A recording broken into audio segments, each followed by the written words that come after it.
네, 마약이 조금씩 우리 일상 깊숙이 파고들고 있습니다. 서울의 한 대학가에서는 마약을 판다는 광고물이 뿌려져서 경찰이 수사하고 있습니다.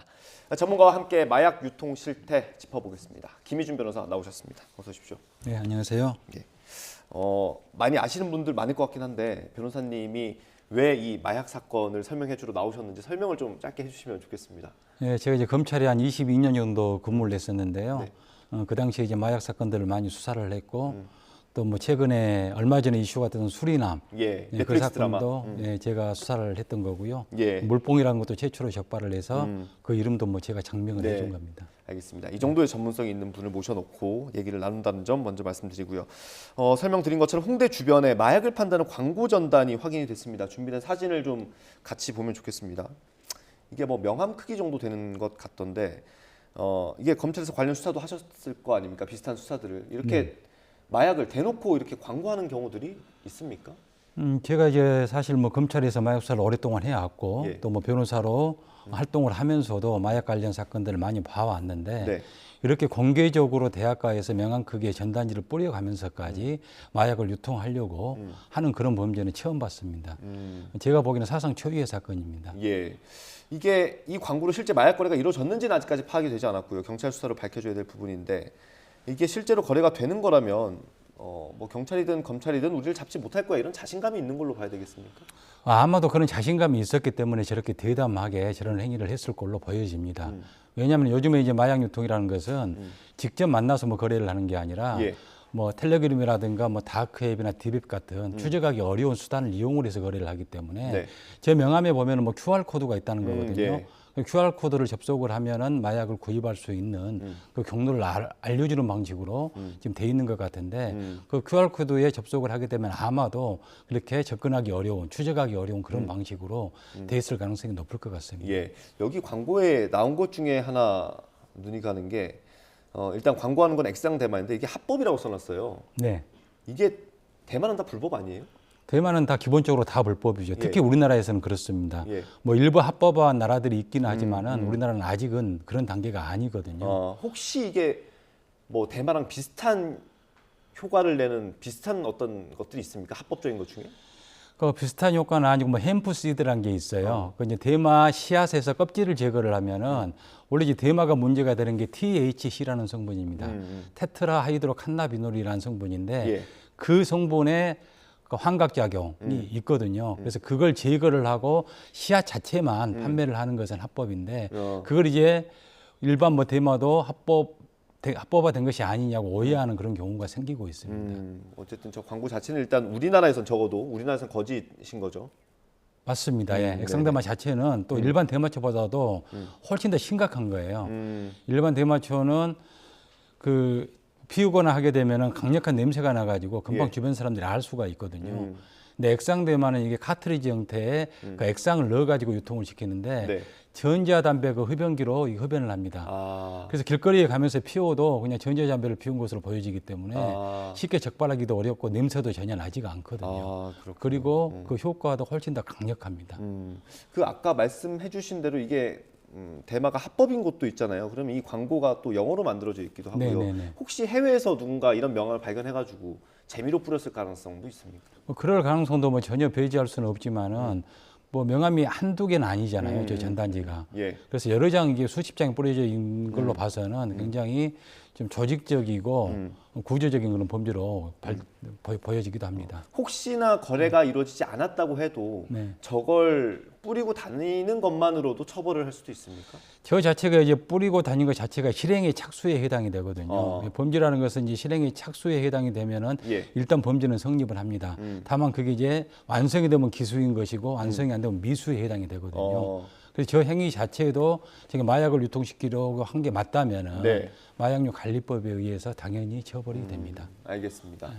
이 사건은 지금 경찰이 수사를 하고 있으니까요. 진위가 곧 밝혀질 것 같고 다른 사건을 좀 보겠습니다. 최근에 경찰에서 이제 검거한 마약 사건들을 보면 굉장히 조직적이고 특히 다른 나라와 좀 연계된 사건들이 꽤 네네네. 있더라고요. 그 이유가 있습니까?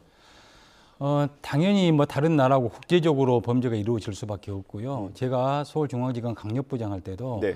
우리나라 국내 폭력 조직 12개 조직하고 중국의 흑사이하고 연결된 국제적인 마약과 유통 조직을 적발하기도 했었습니다. 네. 국제적으로 마약이 거래가 되는 것은 어제 오늘의 일은 아닙니다. 예전부터 있어 왔었는데 앞으로 갈수록 더 우리나라가 지금 이제 마약 소비국으로 국제적으로 많이 알려지고 있거든요. 그래서 마약 수요가 늘어나고 있기 때문에 이런 범죄는 갈수록 더 증가할 것으로 보여집니다. 근데 이제 여러 나라가 같이 협업이라는 표현이 좀 그럴 수 있긴 한데 여러 나라를 거치게 되면 네. 그만큼 걸릴 수 있는 어떤 흔적들이 많이 남을 거 아니에요. 아무래도 유통 단계가 많아지면 걸릴 수 있는 흔적들은 많이 남는데요. 지금 이제 마약 유통이라는 게 옛날처럼 직접 만나서 거래하는 대면 거래가 아니라 SNS라든가 다크웹이나 디백 같은 추적하기 어려운 그런 네. 방법을 이용해서 비대면 거래를 하기 때문에 네. 그만큼 추적이 굉장히 어려워지고 있습니다. 추적이 어려워지는 가운데 또 하나 안 좋은 소식도 있었습니다. 이 세관 직원들이 이 사건에 연루가 돼가지고 입건이 된 사건이 있었는데 마치 뭐 영화처럼 네네. 뭐 떠오르기도 하고요. 이 세관 직원이 매수되면, 그러니까 조직에 매수되면 사실상 이 마약이 국내에 풀리는 걸 막기는 어려운 거 아닙니까? 그건 맞습니다. 굉장히 위험한 상황이고요. 사실 세관이라는 것은 그런 불법적인 물건들이 들어오는 것을 방어하기 위한 거잖아요. 일종의 관문인데 네. 관문 자체가 뚫려버리면은 마약은 급속도로 유입될 수밖에 없거든요. 이건 정말 재질 차원에서 굉장히 엄중한 거고 강력하게 대응을 하고 처벌을 해야 되는 문제입니다. 아마 관세청도 지금 이런 그 문제점을 인식을 하고 있는 것 같아요. 그래서 관세청장이 최근에 국회에서 마약이 최우선 업무라고 강조를 했고요. 인천공항세관에는 전담 분석센터를 구축한다고 하더라고요. 네. 이 정도 대응 책임이면 좀 어떻습니까? 예, 그 전보다는 아무래도 이제 발전된 방향으로 나아가고 있고 마약 문제의 심각성을 인식을 해 가고 있는 것 같습니다. 그리고 인천세관에 전담 분석센터를 구축하는 것도 바람직한 거고요. 다만 지금 그 관세청에서 마약 전담 인력 자체의 숫자가 네. 예전보다도 늘기는 했지만은 예전에는 뭐 5, 60명밖에 안 됐거든요. 5, 60명이요? 예. 전국의 공항과 이제 항만을 단속하는 항만까지 다 해서 5, 60명이요? 예, 그렇습니다. 근데 이제 최근에 이제 마약 문제가 불거지면서 이제 100명 이상으로 약간 늘기는 했는데 예. 그 정도 숫자로는 부족하고요. 획기적으로 증원을 시켜야 되고 더더구나 이제 마약 그 전담을 하는 직원들에 대해서는 네. 좀 강력한 사기 진작책을 강구를 해서 의욕을 가지고 일할 수 있는 그런 분위기를 조성하는 것도 필요할 것 수동적이 같습니다. 아니라 능동적으로 좀 일을 할 수 있는 그런 환경을 만들어주는 것도 좋을 것 같고 예, 예. 이게 만약에 국내 유통이 되는 단계라면 어쨌든 최대한 빨리 잡아서 유통되는 걸 막아야 할 텐데 경찰과 검찰 수사는 지금 어떻다고 보십니까? 지금 뭐 이제 후배들이랑 뭐 좀 평가하기가 좀 그러실 수도 있겠는데. 예, 지금 그 명함 크기의 전단지가 발견이 됐기 때문에 네. 뭐 열심히 수사를 하고 있을 것으로 이제 보여지는데요. 거기에 명함에 지금 그 적혀져 있는 QR 코드를 접속을 해가지고 역추적하는 방식으로 수사를 할 수밖에 없을 것 같고요. 그걸 역추적을 하다 보면은 이게 정말 대마를 유통하려고 했던 것인지 아니면 누군가 뭐 장난을 하려고 했던 것인지 그게 밝혀질 것으로 보여지는데 네. 그게 제가 아까 말씀드린 대로 뭐 텔레그램이라든가 다크웹이나 디웹을 이용을 하는 그런 방식이었다면은 네. 가다가 추적이 끊길 가능성도 배제할 수가 없습니다. 이게 수사의 속도를 좀 내기 위해서 좀 법적으로 보완해야 될 부분도 있습니까? 혹시 마약 수사에 있어서? 예, 마약 수사에 있어서 제가 줄기차게 주장을 하고 있는 것은 마약 거래 패러다임 자체가 바뀌었거든요. 예전에 대면 거래에서 텔레그램 등을 이용한 비대면 거래로 바뀌었으니까 네.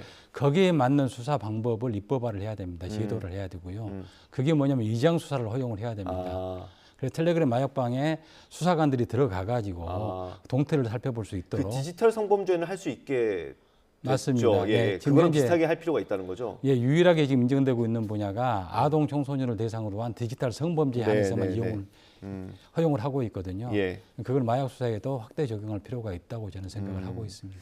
최근에 이렇게 기사를 보면 마약 유통량이 뭐 어마어마합니다. 몇십만 명이 뭐 투약할 수 네. 있는 양 이런 것들이 국내로 들어오고 있는데 더 이상 이제 뭐 마약 청정국이라는 얘기는 꺼내기도 어려워진 것 같고요. 과거에는 사실 돈 많은 사람들이 네. 좀 주로 이제 적발이 되고 했었는데 최근에는 뭐 일반인들도 많이 접하더라고요. 이렇게 환경이 좀 변하게 된 어떤 계기랄까 그런 게 있을까요? 예, 예전에는 사실 이제 뭐 부유층이라든가 이제 전형적인 마약 사범들 우리가 뽕쟁이라고 부르는 예. 예, 그런 사람들 사이에서만 마약이 유통이 되고 거래가 되고 투약이 됐는데 네.